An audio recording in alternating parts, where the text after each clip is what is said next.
The broadcast is now starting. All attendees are in listen-only mode.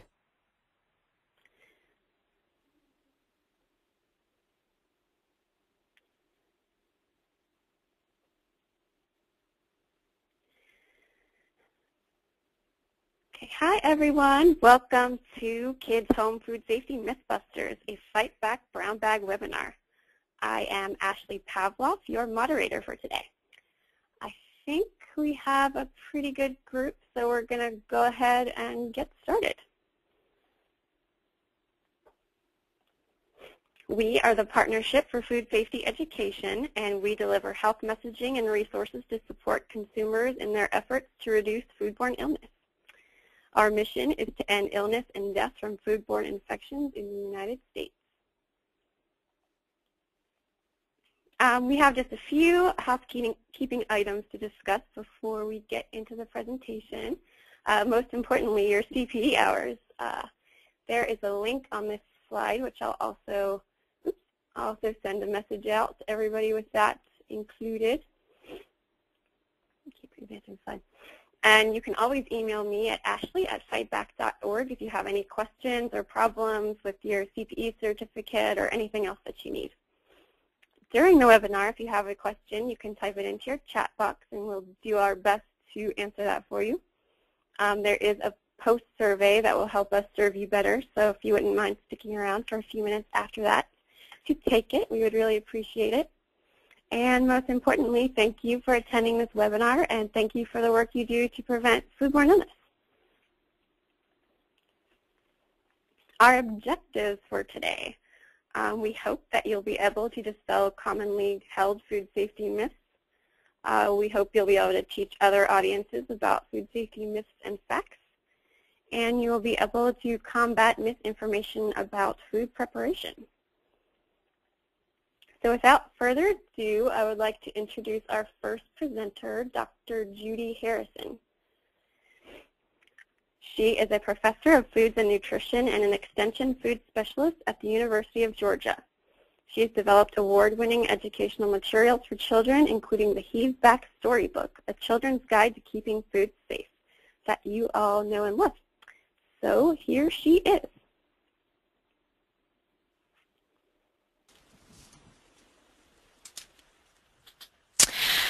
Okay, Mythbusters.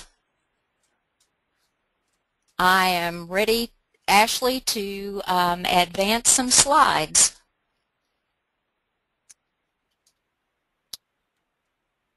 Okay, you should be good to go. There you go.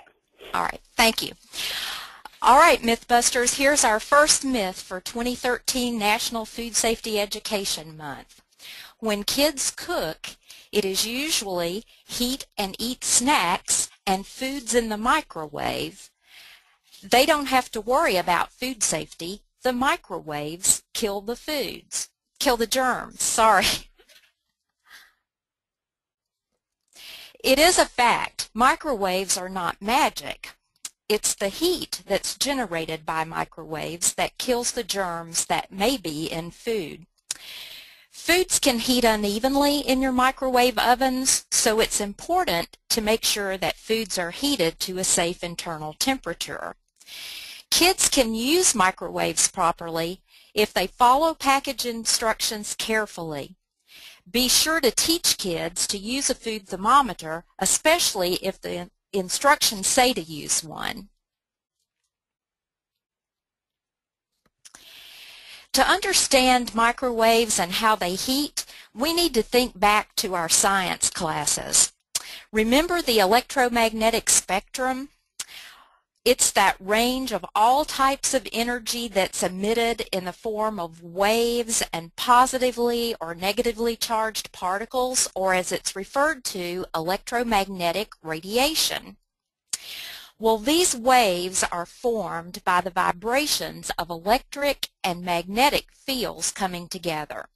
So you can see from the figure here that the spectrum goes from gamma rays that travel through the universe with short wavelengths and very high energy, all the way down to radio waves with very long wavelengths and low energy levels. Microwaves are just one type of electromagnetic energy with longer wavelengths than visible light, but shorter wavelengths than radio waves. You can probably see it a little better on the diagram here at the top of the page.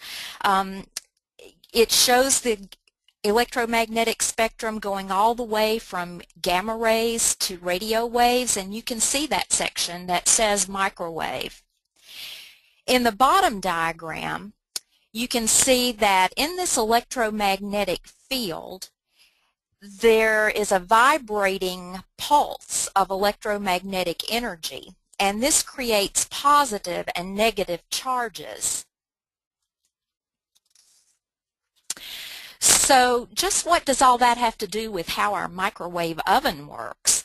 Well, a microwave oven has a part that's called a magnetron, and this magnetron generates the microwave energy. The waves are guided into a stirrer or fan that then directs them down into the microwave chamber, and it disperses them in that oven chamber. The waves will bounce off the sides of the oven and come in contact with the food. So how exactly do these waves heat our food? Well, food contains water, fats, and carbohydrates, and foods with higher water content will heat more efficiently. We can look at water more closely to see how this works. You may remember from your science classes that water is a polar molecule. It has one atom of oxygen with a partial negative charge and two atoms of hydrogen with partial positive charges that are trying to repel each other. So it creates a polar molecule. Remember the old saying, opposites attract? If you put a water molecule in an area between a negative charge and a positive charge, then that molecule is going to try to line up so that the partial negative end will line up with the positive charge, and the partial positive end of the molecule will try to line up toward the negative charge. When the water molecules are bombarded by electromagnetic waves, they're constantly going to be moving and vibrating to try to align with the charges of that wave.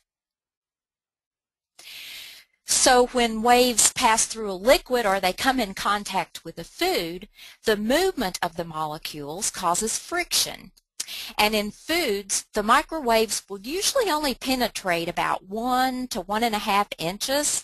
So then the heat has to get conducted down into the center of that food. So now I want us to try an experiment, and I want you to hold your hands out in front of you. Yes, that means you too. Everybody got your hands out in front of you? Okay, now I want you to rub the palms of your hands together back and forth very fast. Very fast, several times. What are you starting to feel? Well, the correct answer is heat. Your hands get really warm, like when we rub them together on a cold day to try to get warmer. So this is an example of how friction causes heat, and that's exactly how microwaves heat. But microwaves can heat unevenly. There are some reasons why. One is because the microwaves reflect off the sides of the oven chamber and they hit the food at different points. The food may be irregularly shaped, and that can also affect how the microwaves heat the food. And then also the food may vary in thickness from one area to another. So all of these things together affect how the food will heat. It's important to remember that microwave ovens can be a great time saver and will kill bacteria in foods when foods are heated to a safe internal temperature. However, foods can cook unevenly, And even microwave ovens that have a turntable can cook unevenly and leave cold spots in food where harmful bacteria can survive. It's important to remember that kids can use microwave ovens properly if they follow a few simple rules, and it's our job to teach kids to 1. Follow package directions carefully, 2. Rotate and stir foods during cooking if the instructions call for it, 3.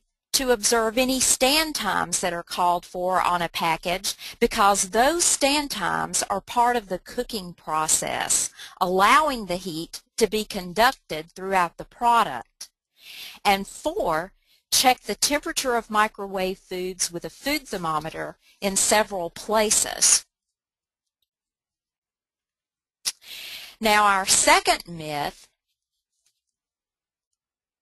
is that only kids eat raw cookie dough and cake batter. If we just keep kids away from the raw products when adults are baking, there won't be a food safety problem. The fact is, just a lick can make you sick. No one of any age should eat raw cookie dough or cake batter because it could contain germs that could cause illness. The heat of baking is required to kill germs that might be in raw ingredients, whether the product is prepackaged from the store or whether it's homemade. The baked product is safer, and that makes it even better. So kids who eat raw cookie dough and cake batter are more at risk from food poisoning than most adults are, and that's a point we need to remember. The main culprit is Salmonella bacteria. There are many types or serovars of this bacteria. Salmonella is what we call a ubiquitous organism. That means that it's just about everywhere in our environment, and you can get it from a variety of foods. We've all heard that Salmonella bacteria can be inside eggs that are unbroken and appear to be good. Even though it's only about 1 in every 20,000 eggs that are contaminated, there is always the risk of getting that one egg. Some serovars can survive in products that have low water activity or moisture that is unbound and available for microbes to use for growth or for metabolic or chemical processes. These low moisture foods can include dry ingredients like flours, peanut butter, and chocolate, and some of those dry ingredients have been linked to foodborne illness outbreaks of Salmonella. Manufacturers must have strict ingredient specifications for safety.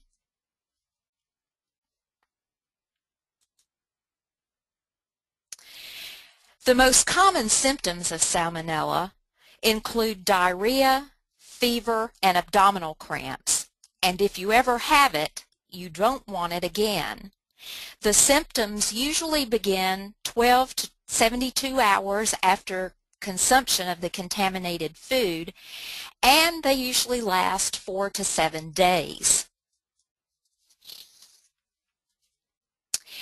In most cases, the illness will clear up on its own, but in some cases there can be some serious complications, such as dehydration for one, or spread from the intestines to the bloodstream and then to other body sites.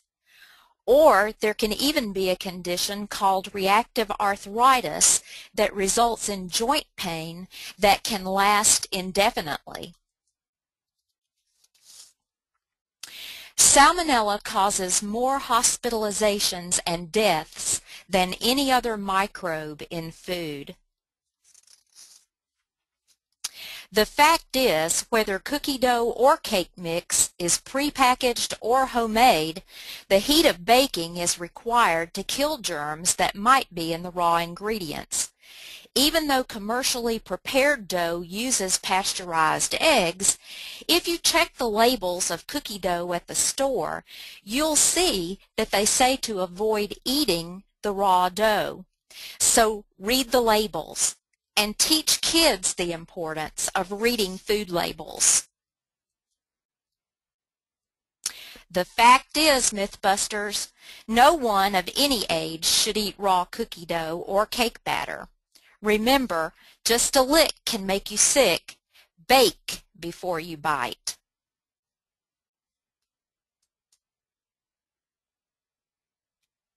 Thank you, Judy. Just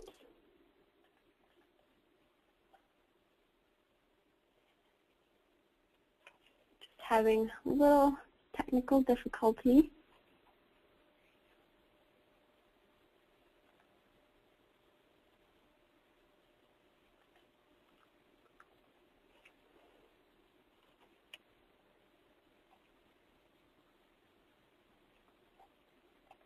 We're going to do a quick poll, and the question is,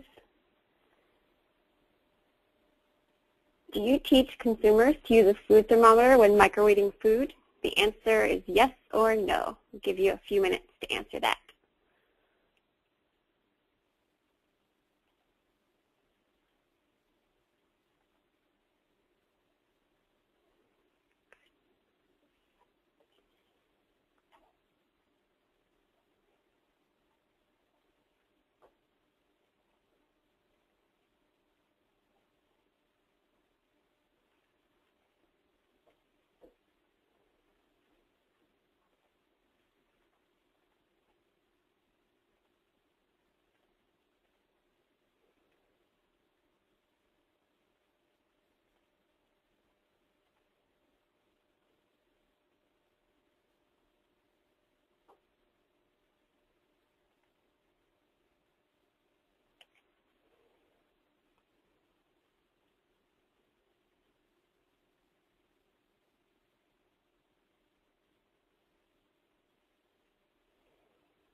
All right, thank you for your answers.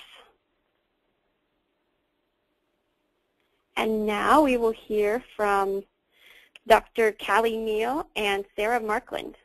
Dr. Callie Kniel is an associate professor at the University of Delaware, where she also currently serves as assistant chair for the Department of Animal and Food Sciences. Callie conducts research in the area of microbial food safety. Educating students in the area of food safety is one of her greatest passions. Sarah Markland is a PhD candidate at the University of Delaware in the Department of Animal and Food Sciences. She is conducting research in the area of microbial food safety, specifically addressing the interactions of pathogens on fresh fruits and vegetables. And you will be hearing from Sarah first. Thank you, Ashley. Okay. Today I am going to be debunking this food safety myth. When kids wash their hands, just putting their hands under running water is enough to get the germs off.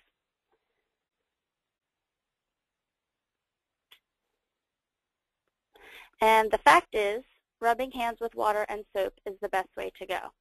So in this little paragraph here, talks about the most effective steps to washing your hands to reduce microbes. And I'm going to go a little bit through some of the research and the literature that has been done to prove this.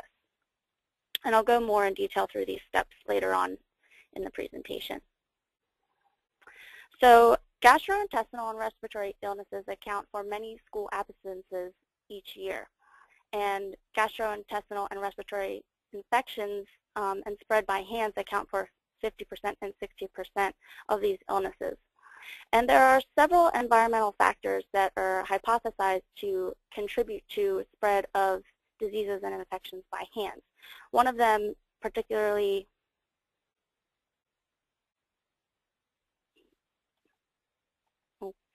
One of them, and particularly in schools, being inappropriate placement of sinks.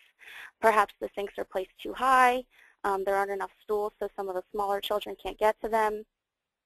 Traffic flow problems, perhaps there are too many children in the bathroom at once.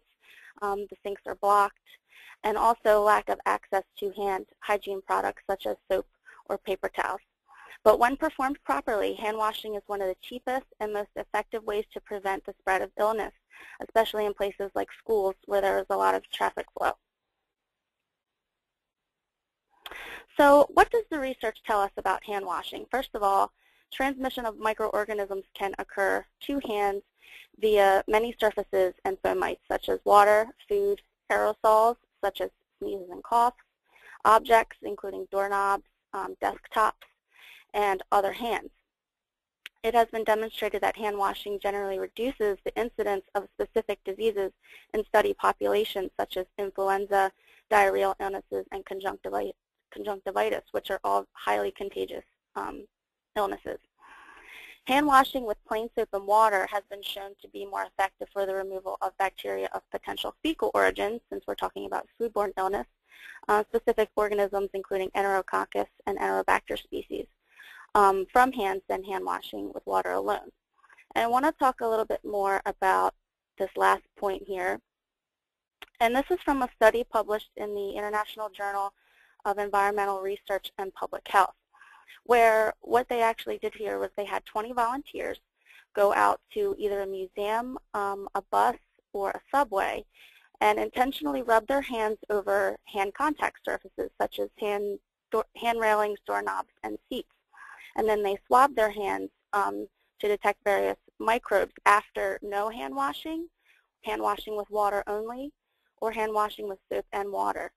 And you can see in each case, hand washing with soap and water tended to decrease the microbial load overall better than with just water alone. So according to the CDC, these are the steps that are the most effective way to wash your hands, and this is what we should be teaching kids. You need to wet your hands with warm, clean, running water. Rub your hands together to make a lather, and pay special attention to under your nails and the backs of hands, which I'm going to go over in a few moments.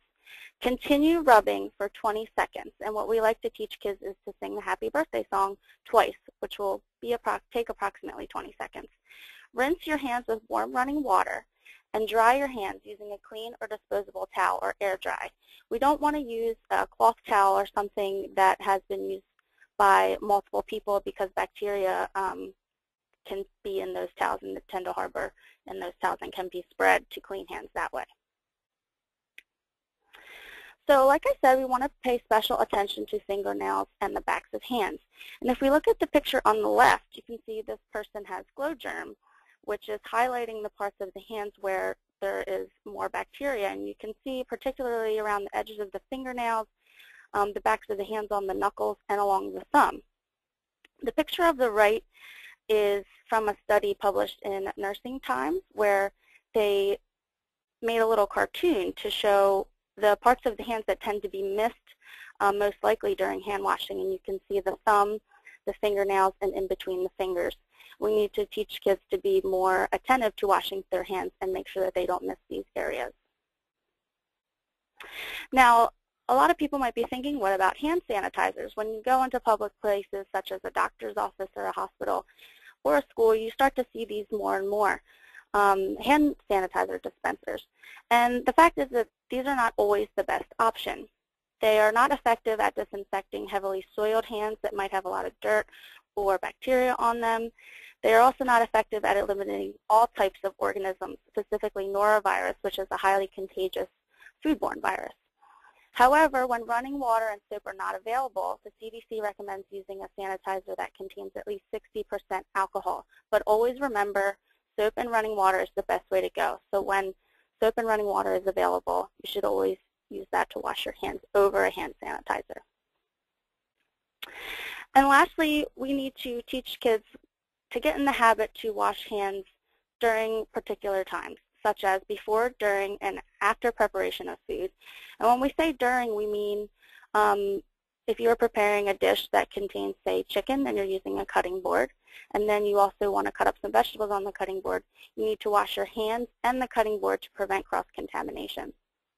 We need to wash our hands before we eat, after we care for someone who is sick, before and after treating a cut or a wound, after using the bathroom, after changing a diaper, after blowing your nose, coughing, or sneezing, after contact with waste or with animals or animal waste, after contact with pet food or treats, which tend to have large amounts of salmonella on them, and after handling garbage. So that is it for my presentation, and now I'm going to hand it over to Callie.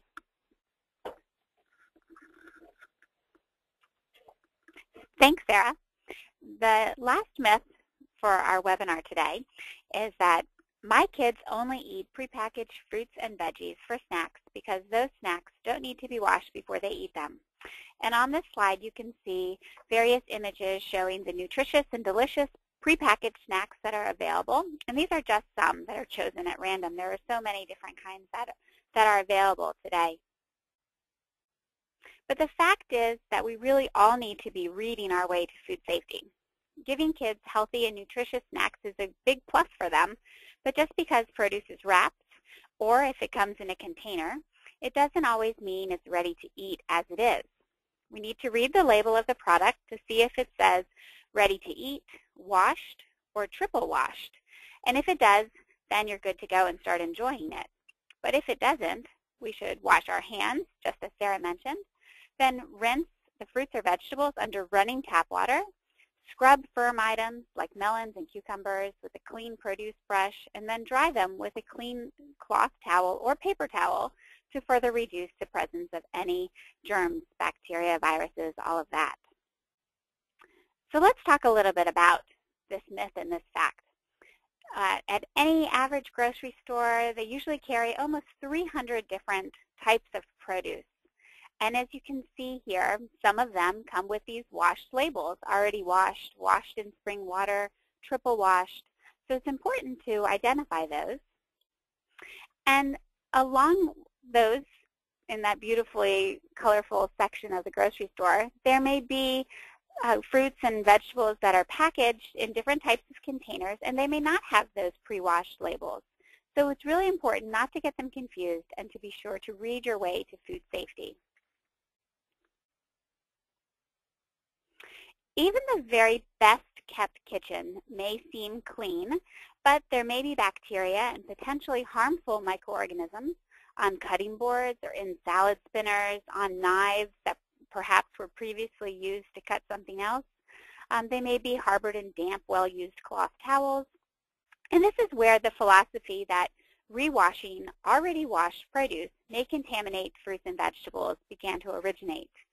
If we look at some heavily cited research that is out of UC Davis by Christine Brune, who many of you have probably heard of, who does quite a bit of consumer research and is very well cited, as she says, customers and consumers may not be able to realize that we have products that may be contaminating produce in our very own kitchens due to our dirty hands and our dirty sinks that we really don't realize because we can't see the microorganisms or the bacteria or viruses that might be there. And they're hiding from us and we don't see them. And this is especially a problem when we think about fruits and vegetables that will be consumed raw. And this really brings us to sort of the bottom line of this myth and this fact that we should know the difference between products that we want to wash and products that are already pre-washed and that we might make less safe actually by bringing them into a potentially dirty kitchen. So what should you do if you need to wash a fruit and vegetable? And you can open it out of the package that says that it has not yet been washed. And then the U.S. Food and Drug Administration suggests that we wash by either scrubbing for firmer produce, like a pepper or in this picture, or a tomato, or by gently rubbing if it's a delicate skinned produce, maybe a strawberry, holding it under running water. And that running water is really going to help to remove some of the potential organisms that might be there.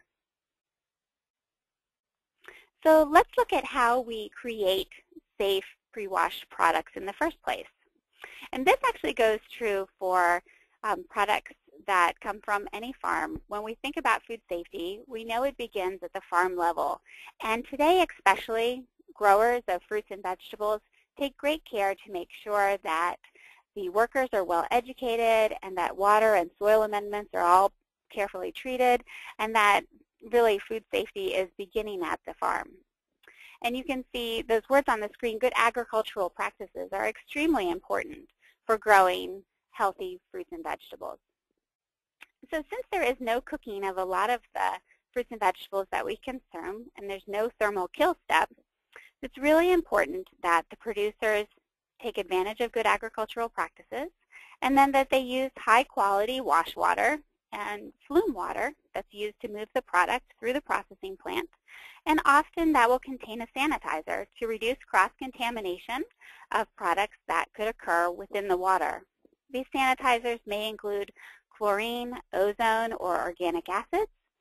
And then it's also important to note that the ice and packaging materials that are used need to be clean, treated properly to reduce the risk of cross-contamination. And I think it's important to point out to consumers that these are all very important parts of the practices that growers use today. There is a great deal of science that goes on behind all of this. And this field in particular, in terms of scientific advancement and research, is far from stagnant. There is so much new research that's going on to develop new and improved products, like the ones that are shown here from the U.S. Department of Agriculture and the Agricultural Research Service, where scientists are working on identifying improved packaging materials, different produce washes, many containing natural ingredients. They're always trying to improve the shelf life of fruits and vegetables so that we can increase the ability to get fruits and vegetables to more consumers and keep them lasting for longer periods of time.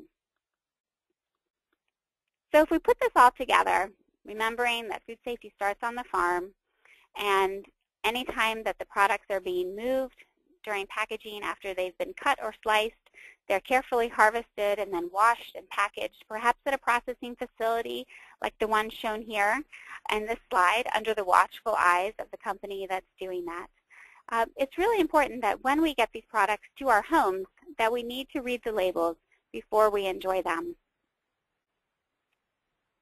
And then all of the food safety principles that we hold true for so many food products also hold true for prepackaged fruits and vegetables, making sure that the final steps before they reach us or our children, that they are kept clean and as healthy as possible.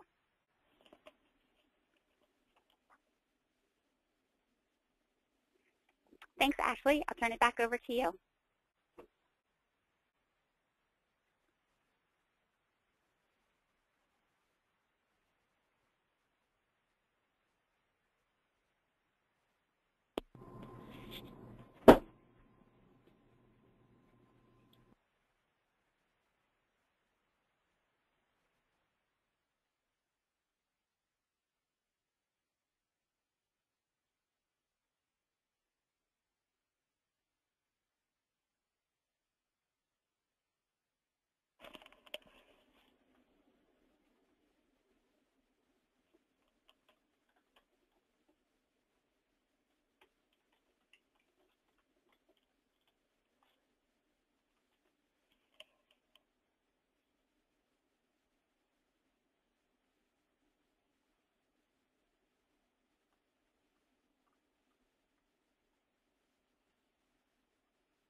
Hello?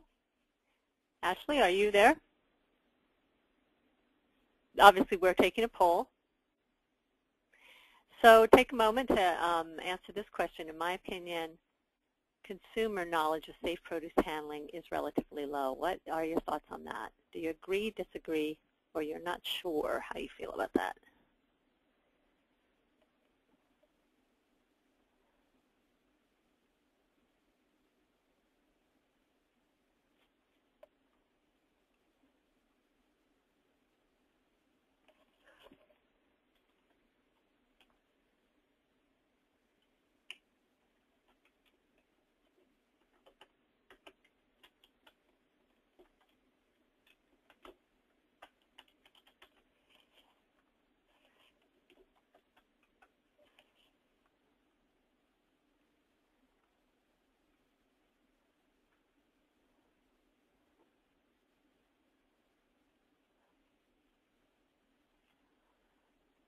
All right, thanks everybody for your answers. to share the results, it looks like most of you agree that consumer knowledge of safe produce handling practices is relatively low. All the more need for more education. And now for our last presenter of the day, Shelley Feist, the Executive Director of the Partnership for Food Safety Education. Take it away, Shelley. Thank you. Thank you, Ashley. Thank you all for being here. And that last poll, I think, of course, for us is really interesting information because that's those of you who work to educate consumers feeling pretty strongly that there's a need for more education in the area of safe produce handling. And I'd encourage you to check out the partnership's resources. That's some of what I'm going to cover in a few slides here. It's just some major availability of resources that are free for you and that you can use in developing your own programming. So next slide.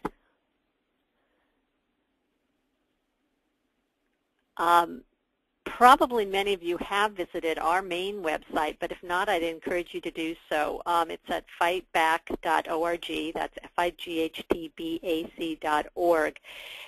This has been the partnership's main website for many years, and if I could just point out a few of the major parts of the site that you'll want to check out. We have a whole section, as you see on the gray bar near the middle, for kids. Lots of great information there for kids. We've organized it that way because in our surveys of you, about half of the people who use our website say they come to find material for educating kids. The campaigns area is also where you'll really find different campaigns organized around different food safety messaging, and in fact we have a produce campaign there. We're in the process of developing, updating a produce campaign. We have a store, and then our download section is full of free downloads organized by format, be it a PowerPoint, video, flyers. Our e-cards are extremely popular. We send them once a week, and if you're not on our e-card list, I strongly suggest that you go to fightback.org and click on the mom and her daughter that are on the left side and join our email list. These e-cards are very succinct, short, and point you to resources either of the partnership or of our government partners. Next slide, please. So back to Home Food Safety Mythbusters, which brought us together here today. And I want to thank again Judy, Kelly, and Sarah because they're really helping to dig into the science that's behind these myths or common misperceptions or misconceptions about food safety and food preparation. That's why we organize the material in this way once a year for National Food Safety Education Month, because people can go along for many years with a belief of a food safety practice or a practice that they don't believe is unsafe, like eating raw cookie dough. So for us, it's a great pleasure to bring together the experts to help you all get some depth of knowledge behind these common myths so that you're able to answer questions of consumers and really help dispel them. So this year for Home Food Safety Mythbusters 2013, we're focusing on kids, not only because, well, a couple reasons. Kids are disproportionately affected by serious illness. They're very vulnerable. There are some common myths that we have about kids, as we've talked about today, and also because we've really been spending time this year focusing on kids. We've launched a new kids campaign. So to tie all that together, we're focusing on Mythbusters related to young people. If you'll look at this slide, there's all kinds of downloads for you. There's a flyer that lists all four of the myths and facts, is shown here in the upper right. Then each myth and fact is on its own flyer. So if you're a retailer or if you are wanting throughout the month of September to feature one myth per week with your class, you can do that. We have a really attractive PowerPoint presentation. We have a great story about kids in the kitchen, and the story challenges kids to identify and answer questions about food safety, and then a great Mythbusters quiz that'll let students and even adult audiences answer questions, test their knowledge. So check that out at fightback.org under campaigns, under Mythbusters, and we've also posted a homepage article about 2013 Home Food Safety Mythbusters.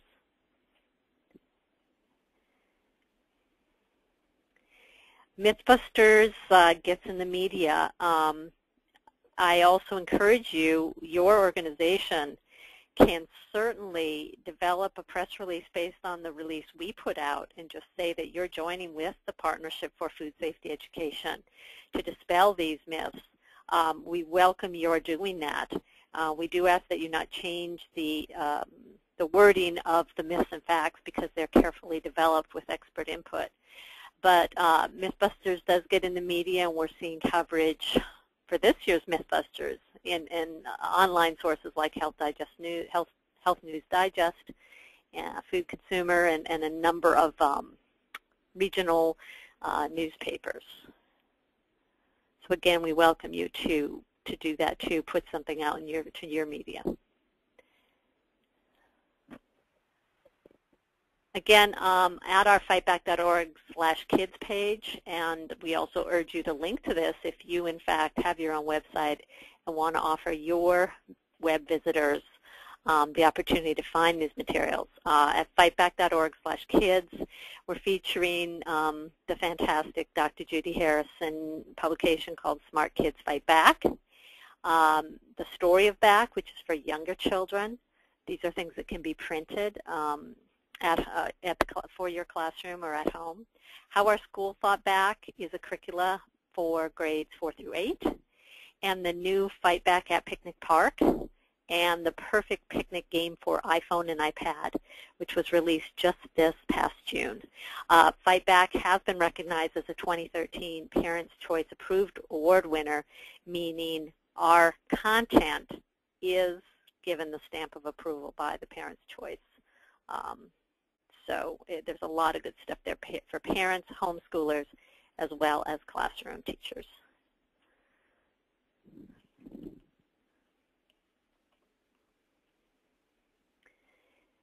So one of the great things about doing a webinar with you all is just to get your questions. Your questions and input are greatly useful to us. So I'm going to hand it back over to Ashley, and she'll take us through a Q&A period. All right, thank you, Shelley. So let's see. If you guys have any other questions, type them into your dashboard. One question, can I get a copy of all or certain slides? You can get a copy of all of the slides at fightback.org/campaign/mythbusters. And you'll get an email from me within the next few hours with all of the links that you need to get your materials. There is a question from Teresa, I guess about hand washing, cold or hot water, she asks. And I can let one of the presenters answer that. I'll unmute everybody's line if anybody wants to take that question. Yeah, this is Sarah. I can answer that. I actually did see there has been a lot of research done in terms of temperature of water for hand washing, and obviously the hotter the better. But we can't wash our hands with scalding hot water because that would hurt us. But warmer is always better in terms of getting microbes off of our hands. But as far as specific temperatures, I'm not exactly sure. Thanks, Sarah. There's another similar question, this one specifically about produce. It is, to wash produce, do you use cold or hot running water, or if it doesn't matter? This is Callie, and that's a very good question. For the quality of the produce, cooler water is better. You can use something that's a little bit warmer, but depending on how soon you're going to eat that produce, you may affect the quality of it. Again, the running water there really is important, kind of that running movement, and then as you gently rub it dry. That movement's important to help remove the produce. The water temperature there refers more probably to the quality of the produce than removing of the pathogens, the potential pathogens that could be there. Thanks, Callie. And here's another question for you. Is there a simple explanation for thermal kill step? Yes, I would say just heating. Anytime you use a higher heat, that could be a thermal kill, any type. And often that's important when thinking about a control of a food process or control of microorganisms in any food. Microwaving, getting to that heat and that conductive heat through the food that Judy mentioned, that would be a thermal kill. So anytime you're using higher temperatures, getting that heat that's produced. Hopefully that clarifies it a little bit. Okay, thank you. And next question. Many people say that they use vinegar to sanitize surfaces. What do you guys think about that? This is Callie. I can mention just one thing about produce related to that. There's actually been a scientific study that shows you can reduce some of the microorganisms on leafy greens, for example, using a vinegar-based salad dressing. So it does have some merit that way. Judy, if you want to add anything to that?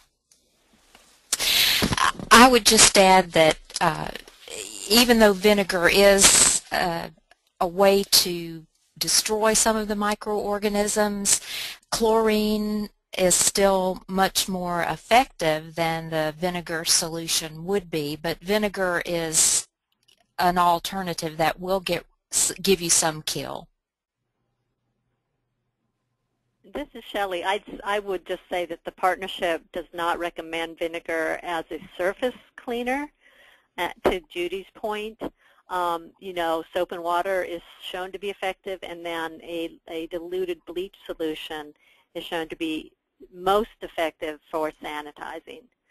So you know, the partnership does not include vinegar as an agent for surface cleaning or for produce, because I think it's not necessarily proven more effective, except to Callie's point about on leafy greens. But we still recommend just running water and then soap and water for surface cleaning. Yes, and just to clarify, it's not necessarily a recommendation to put it on there, but it's very interesting to note that you did get some decrease when using a salad dressing that had vinegar on it. It's also the difference between what is just an unfriendly environment for bacteria versus what will actually kill bacteria. Good point, yeah. Right. All right, thanks, guys. Another question about produce. Can you comment on how effective the vegetable washes, such as Veggie Wash, are in removing contaminants? Yes, so there is quite a bit of research that's done prior to the production of those types of materials. Unfortunately, they may get some of the bacteria off, but they're certainly not going to come close to getting all of it off. They're not something that you should necessarily rely on, in my viewpoint. Really, I always tell people if it makes them feel a little bit better, or if it's going to encourage them to wash produce that should be washed, then go ahead and use it. It's not something that's hurting the product, because they are made from natural ingredients, organic acids, those kinds of things. But it's not necessarily going to help you a lot with the removal of extra pathogens compared to running water and washing it properly. This is Judy, and I would just like to add to what Callie said about the washes. I think it's real important for us to remember that produce can be contaminated, and the microorganisms can actually get down inside the produce. And if that happens, whether you're washing with water or you're washing with a veggie wash, may not make a lot of difference.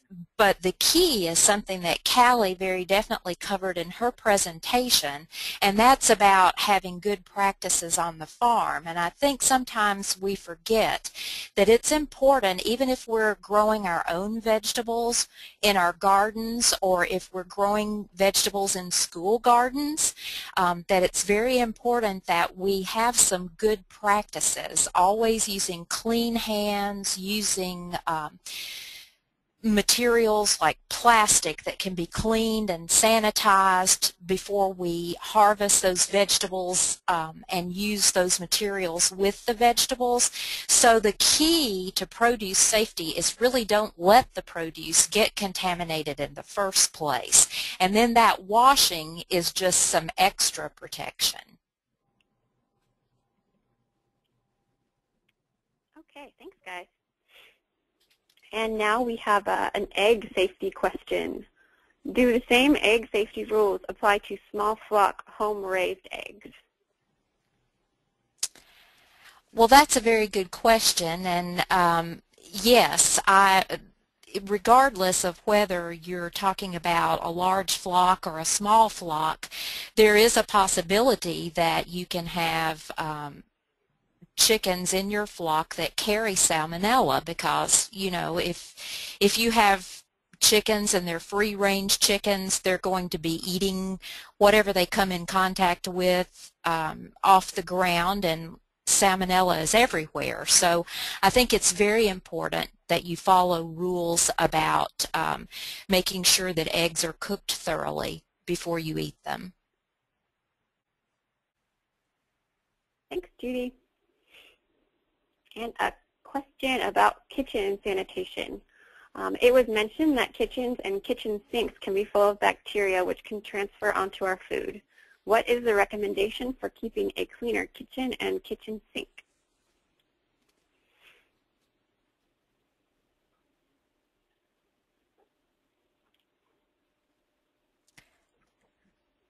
This is Callie. I can answer that from sort of a basic standpoint. I have not seen any official recommendations from FDA. Perhaps Judy might be able to add into that.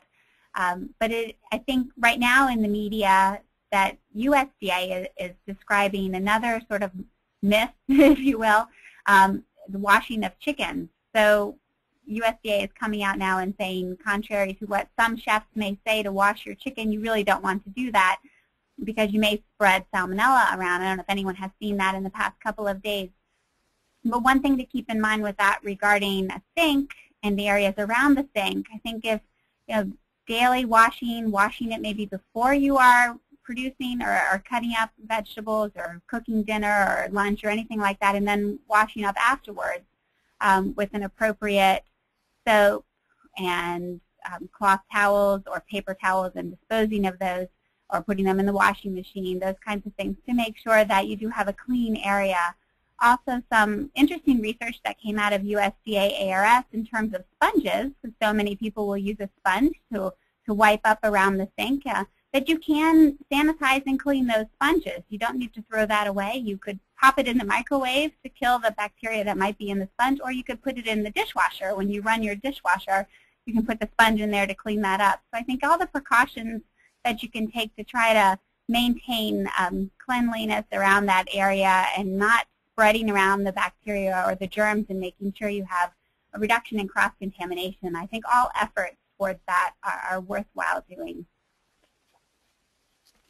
This is Shelley. I was on, oh, I'm sorry. Judy, go ahead.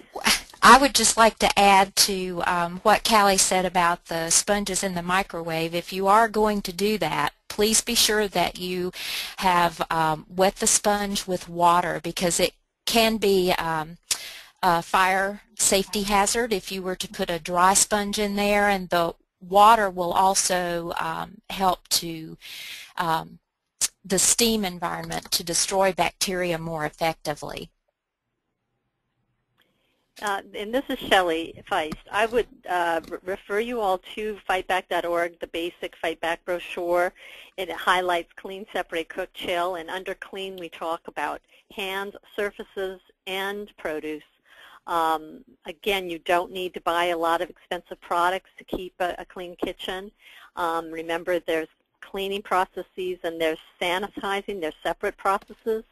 So at home you can use a diluted bleach solution in your sink occasionally to kill any bacteria in your sink. So you might try the basic brochure at fightback.org for sort of the highlights of keeping home cleaning. Thanks, guys. And I think we have time for just one more question. This is a good one. Do I need to wash my cucumber if I'm going to peel it? Yes. Yes, I think we probably all agree with that. We should, yes, in order to reduce any cross-contamination that could occur, it's important to wash that. Also, the outsides of cantaloupes, anything else, especially remember these products, they grow on the ground. So even if it comes from your own backyard, it's important to wash them. All right. We'll end on a strong note. Thanks, guys, for answering the questions. And to wrap things up, I'd like to remind you about our survey. It's really short, and we'll be able to serve you better if you take it. So please give us your recommendations, and we'll definitely look into those and take them into consideration. And if you have a story about your food safety education efforts, we would love to hear about it. You can submit your story at www.teamfoodsafety.org, or you can email it to me directly, a quick write-up of your activity at ashley@fightback.org. And please do find us on Facebook and Twitter. We would love to have more friends. And that's all for today. So thank you, everybody, for joining, and have a great National Food Safety Education Month.